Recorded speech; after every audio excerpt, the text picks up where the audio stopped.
नमस्कार विद्यार्थी मित्रों, इकाई नंबर 5 दोहे।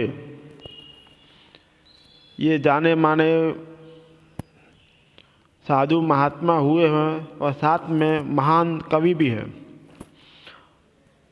प्रस्तुत कविता में कबीर, रहीम और तुलसीदास के दोहे के बारे में बताया गया है।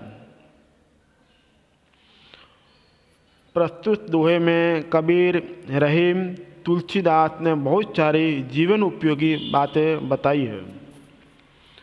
प्रस्तुत दोहे में दान प्रियता, संतोष की भावना, समानता और अच्छी संगति की महत्ता, विनम्रता, परिश्रम, प्रेम और जीवन मूल्यों को निर्देशित किया गया है।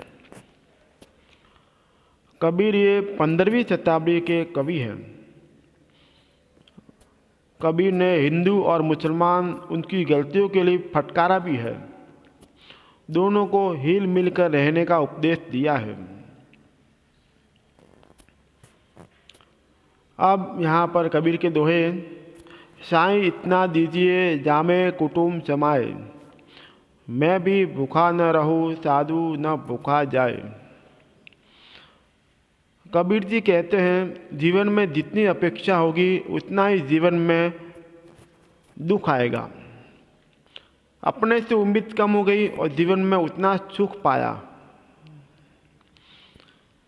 जीवन में जितना मोह होगा उतना ही अपना जीवन दुखी बनेगा। कबीर क्या कहते हैं? भगवान से पुकारते हैं, वह धन को संग्रह करना उचित नहीं मानते, वह धन को इकट्ठा नहीं करते। वह भगवान से उतना ही अनाज, उतना ही अन्न और धन मांगते हैं जितना उनके परिवार का गुजारा हो सके। उनके परिवार में कोई भूखा न रहे और दरवाजे पर आया हुआ कोई मेहमान अथवा साधु फकीर भी भूखा न जाए। बस भगवान से यही मांगते हैं, इससे ज़्यादा कुछ पाने की इच्छा नहीं रखते। वास्तविक में कबीर ने ये दोहे में बहुत अच्छा दोहा बताया है।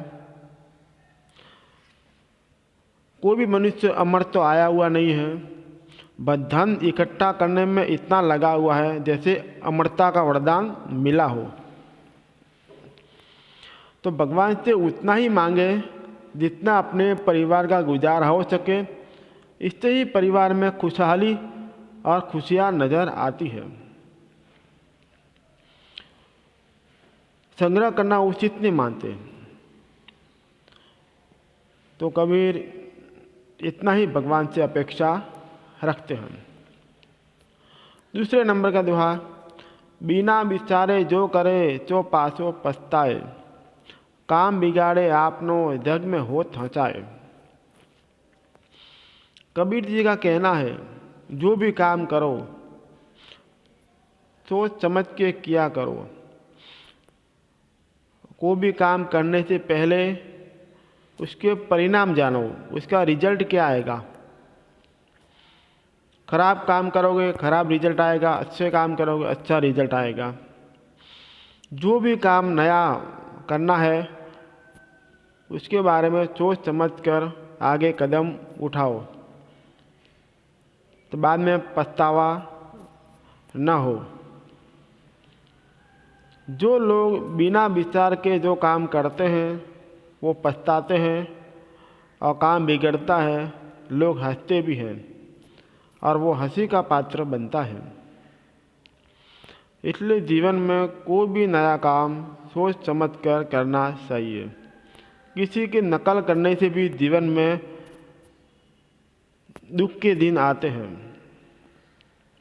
अपने में कितनी क्षमता है, अपने में कितनी बुद्धि है, उसी के अनुसार काम करना चाहिए, जिससे बाद में पछताना न पड़े। कबीर जी का तीसरा दोहा। कबीरा खड़ा बाजार में, मांगे सबकी खैर, ना काहू से दोस्ती ना काहू से बैर। कवि क्या बोलते हैं, मैं बाजार में खड़ा हूँ, यानी मैं संसार में खड़ा हूँ, इस दुनिया में खड़ा हूँ, मैं सबकी हालत पूछता हूँ, न मेरे किसी से दोस्ती है न किसी से दुश्मनी। जीवन में यही रीत है, जीवन में सुखी होना है तो न किसी से गहरी दोस्ती न किसी से गहरी दुश्मनी, तो ही जीवन में सुख शांति ला सकते हैं। कबीर क्या कहते हैं, मैं सबके हालचाल पूछता हूँ, सबको बुलाता हूँ, मेरे न किसी से दोस्ती है न किसी से दुश्मनी, कोई दोस्ती में गहरा लगाव भी नहीं है और दुश्मन के प्रति कोई नफरत भी नहीं है। मेरी नज़र में दोनों एक जैसे हैं। तो इस तरह से कबीर के मन में ऐसी भावना है, तो ऐसे लोग जीवन में सुखी रहते हैं। इसके लिए अपने से कबीर में से ये प्रेरणा मिलती है कि जीवन में न किसी से दोस्ती रखें न किसी से दुश्मनी रखें। अपने जीवन में जो लक्ष्य हैं, अपने जो काम है, वही काम से मतलब रखें और निरंतर भगवान का स्मरण करें और अपना कर्म करते रहें। इससे ही जीवन सुखी बनेगा और जीवन में फ़ायदा होगा। तो कबीर जी के दोहे यहाँ पर दिए गए हैं। ये 3 दोहे अपने जीवन में बहुत उपयोगी हैं, ये जीवन में उतारने जैसे हैं। भगवान से हमें इतना ही मांगेंगे जितना अपना गुजारा हो। अति सर्वत्र वर्जेत, ज़्यादा मांग अपने को हानि पहुंचाता है। तो भगवान से स्मरण करते रहिए और जितनी अपेक्षा है उतना ही मांगिए। जो नया काम करना है उसके बारे में पूरा जानकारी लेकर बाद में काम करिए, जिससे बाद में पछताना न पड़े। फिर बताया हुआ है, अपने इस संसार में रहते हैं, हर प्रकार के लोग मिलते हैं, अच्छे लोग मिलते हैं, बुरे लोग भी मिलते हैं। दोनों को समान भाव से अपने देखिए तो जीवन में शांति बनेगी और जीवन में सुख के दिन आएंगे। न किसी से गहरी दोस्ती रखेंगे न किसी से दुश्मनी रखेंगे, सबका हाल चाल पूछेंगे। जो अपने रास्ते में मिला सबको हाल चाल पूछेंगे, इसी में अपना और सबका भला है। इस तरह से यहाँ पर कबीर के दोहे यहाँ पूर्ण होता है। धन्यवाद।